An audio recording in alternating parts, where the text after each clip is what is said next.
11th आज का हमारा टॉपिक होगा that is euglenoids, right. Euglenoids, अगर हम यूग्लिनोइड्स की बात करते हैं तो majority of them are fresh water organisms found in stagnant water. इसमें कह रहे हैं कि बहुत सारे जो ऑर्गेनिजम्स होते हैं यूग्लिनोइड्स के, वो क्या होते हैं, वो फ्रेश वाटर ऑर्गेनिजम्स होते हैं। मेजोरिटी फ्रेश वाटर होती है, मेराइन भी होते हैं लेकिन वो कुछ लिमिटेड ही होते हैं, राइट। और ये किसमें मिलते हैं? Stagnant water. स्टेगनेंट वाटर का मतलब है कि वो थोड़े शांत पानी में मिलते हैं, यानी स्टैंडिंग वाटर में मिलते हैं। आगे लिखा है instead of cell wall they have a protein rich layer called pellicle which makes their body flexible. अब इन ये जो ऑर्गेनिजम्स होते हैं क्लास, इनकी जो बॉडी होती है वो फ्लेक्सिबल होती है, क्योंकि इनकी जो सेल वॉल है वो किससे बनी होती है? एक तरह की प्रोटीन से बनी होती है, जिसकी वजह से इनको क्या बोला जाता है? इनकी सेल वॉल प्रोटीन से बनी होती है, जिसकी वजह से उसे पेलिकल बोला जाता है, जो कि फ्लेक्सिबल होती है, राइट।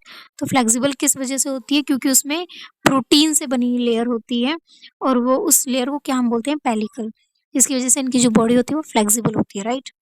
आगे लिखा है they have two flagella.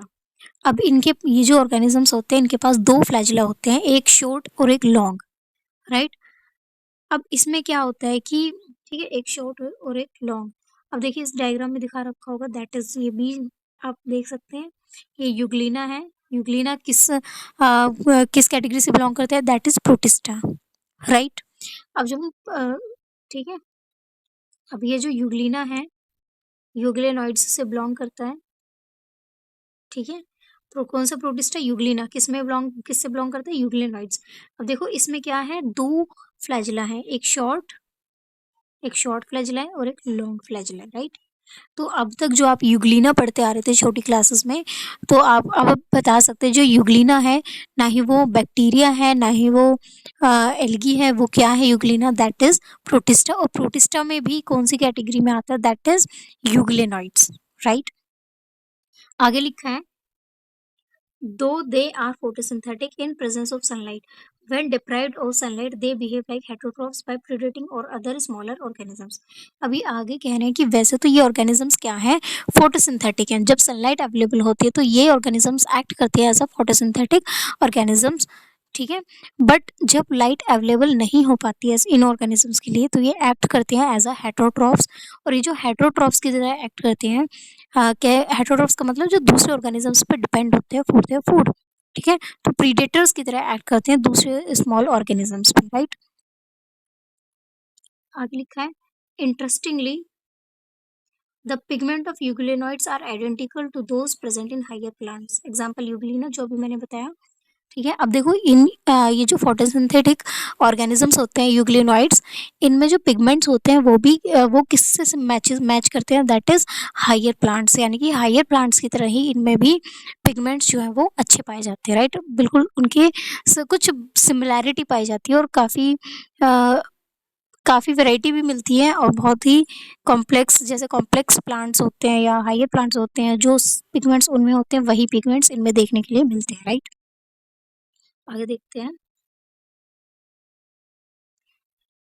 Next category class, that is slime moulds, ठीक है। इसमें पढ़ते हैं slime moulds are saprophytic protist, ठीक है। Their body moves along decaying twigs and leaves engulfing organic material. अब देखो क्लास, ये क्या कह रहे हैं, जो स्लाइम मोल्ड्स हैं वो क्या है? वो सैप्रोफिटिक हैं। तो सैप्रोफिटिक प्रोटिस्टा है, तो सैप्रोफिटिक का मतलब है जो dead and decaying organic matter पर क्या होते हैं? डिपेंड करते हैं। अब ये क्या करते हैं? इनकी बॉडी मूव करती है किसके बीच में? डेड और डिकेइंग ऑर्गेनिक के बीच मैटर में मूव करती हैं, जैसे कि डिकेइंग ट्विग्स हो गए। डिकेइंग ट्विग्स मतलब कि जो छोटी छोटी टहनियाँ होती है प्लांट की, ठीक है, वो गलने लगती हैं, वो ठीक है, टूट के गिर जाते हैं, तो उन डिके उनको बोलते हैं डिकेइंग ट्विग्स, जो गलने लगती है और टहनियाँ होती है प्लांट की, ठीक है।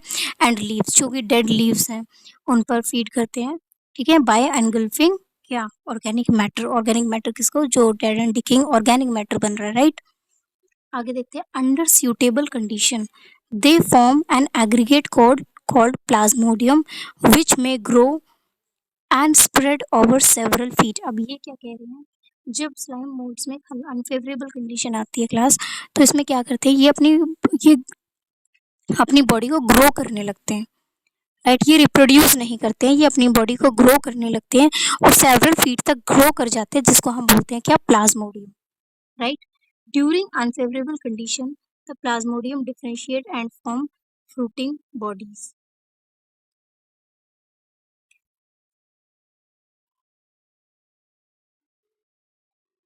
Bearing spores at their tips, the spores possess true walls. They are extremely resistant and survive for many years. Even under adverse conditions, the spores are dispersed by air current. Right. अब देखो ये क्या कह रहे हैं कि ये जो ऑर्गेनिजम्स हैं, जब फेवरेबल कंडीशन होती है तो इनमें बॉडी एग्रीगेट करती है, ठीक है, एक एग्रीगेशन बनता है जो कि जिसे हम क्या बोलते हैं, प्लाज्मोडियम, जो सेवरल फीट तक ग्रो कर जाता है। लेकिन अगर कंडीशन क्या है, अनफेवरेबल कंडीशन आए, तो प्लाज्मोडियम क्या होते हैं, डिफरेंशिएट होते हैं और वो अलग अलग फ्रूटिंग बॉडीज बनाते हैं। फ्रूटिंग बॉडीज उन बॉडीज को कहा जाता है या उस पोर्शन को कहा जाता है जिसमें स्पोर्स प्रेजेंट होते हैं, और वो पोर्स क्या बनाते हैं आगे चल के, एक नया ऑर्गेनिजम्स जिसमें से ग्रो होता है, राइट। तो वो फ्रूटिंग बॉडीज हैं जिसमें क्या होते हैं, स्पोर्स होते हैं, राइट। तो इसमें क्या है कि जब अनफेवरेबल कंडीशन आती है तो प्लाज्मोडियम डिफरेंशिएट हो जाते हैं, ठीक है। उनका फंक्शन क्या हो जाता है कि वो छोटी छोटी क्या बनाते हैं, फ्रूटिंग बॉडीज बनाते हैं, जिनमें क्या होते हैं, स्पोर्स होते हैं। और कहाँ पर स्पोर्स होते हैं, उनकी टिप्स पर स्पोर होते हैं, राइट। उनके मतलब कि अपर सरफेस पर स्पोर होते हैं, और स्पोर क्या होते हैं, उनमें ट्रू वॉल्स होती हैं जो कि रेजिस्टेंट होती है और बहुत सारे मैनी ईयर्स तक वो सर्वाइव कर पाती हैं।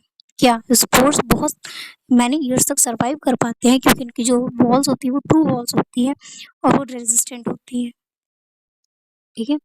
इवन अंडर एडवर्स कंडीशन में भी वो अच्छे से सर्वाइव कर पाते हैं। और जब फेवरेबल कंडीशन आती है तब वो ग्रो कर जाते हैं। तो स्पोर्स कैसे डिस्पर्स होते हैं, through air currents, right. Well, slime moulds की अगर हम बात करते हैं तो इसका एग्जांपल यहाँ पे दिया हुआ है, ठीक है। ये एक एग्जांपल है स्लाइम मोल्ड्स का। ये देखते हैं स्लाइम मोल्ड्स, ठीक है। ये क्या है, ये पूरा क्या कहलाएगा, दैट इज प्लाज्मोडियम। क्लियर। आगे देखते हैं next category, that is protozoans.